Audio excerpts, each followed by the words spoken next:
Prince Institute, exercise number 466. Sir Kalash Chandra, speed 160 words a minute, special for Parliament reporter skill test. Ready? Start. Mr. Vice Chairman, sir, as a basic human need, shelter comes next only to food and clothing. Even the early man discovered caves to seek shelter against the vagaries of nature.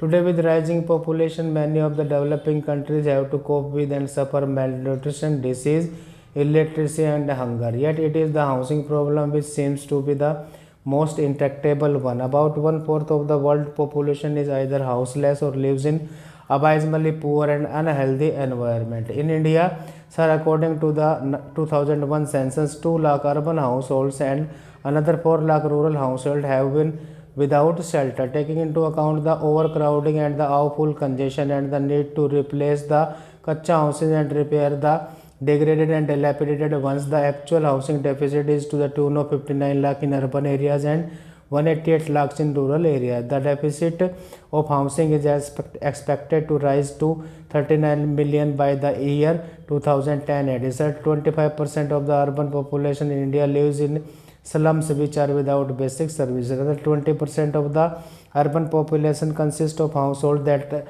are slum dwellers and live in single room units. Sir, this is the housing scenario in our country at the moment. In the early years of our planning, with the weak economy that was inherited at the time of independence, housing was not on the top of national agenda. The first priority obviously was to provide food for the people.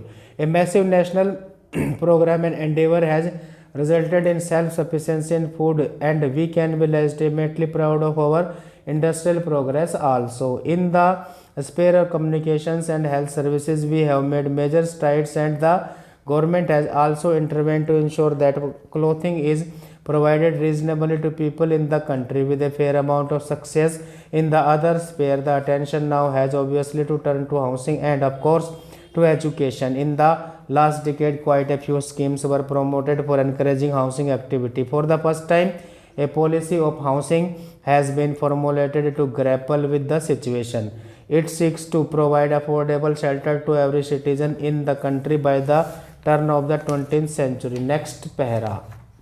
Experience has shown that housing units raised by the official agencies for the poor are too expensive, and the intended benefit does not reach the beneficiaries for whom the schemes are launched. Now, the housing policy acknowledges the imperative of bringing the prospective beneficiary to the center of development process, and it emphasizes on involving the people in the housing and development programs. This is a welcome change, a welcome shift in the strategy to combat the problem. Man has to instinct to build a shelter for himself. Nothing else explains the mushroom growth of slums.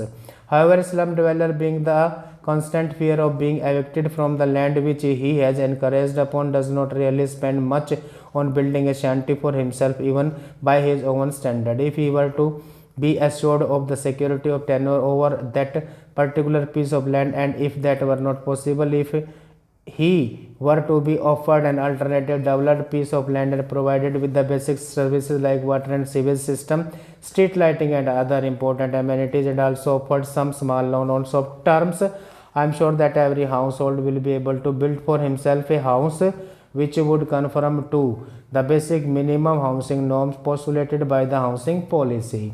Sir, Gram Panchayats, municipal committees and the non-governmental organizations could also be associated in this national endeavor, particularly in the process of disbursement and repayment of loans, and also for encouraging the cooperative societies, thus relieving the government of some burdensome task. Sir, today you know that the price of land is escalating at an unimaginable rate, but business people, big land developers and property dealers enter the business of real estate, which leads to speculation, and this has raised the price of a small housing plot to such a high level that at least 60% of the population cannot afford even a plot of 15 square meter, which is the minimum norm fixed for housing in the urban areas by the government. Sir, it is in this perspective that I say that any housing policy can serve a useful purpose only if the task of developing the land and housing purposes is taken over entirely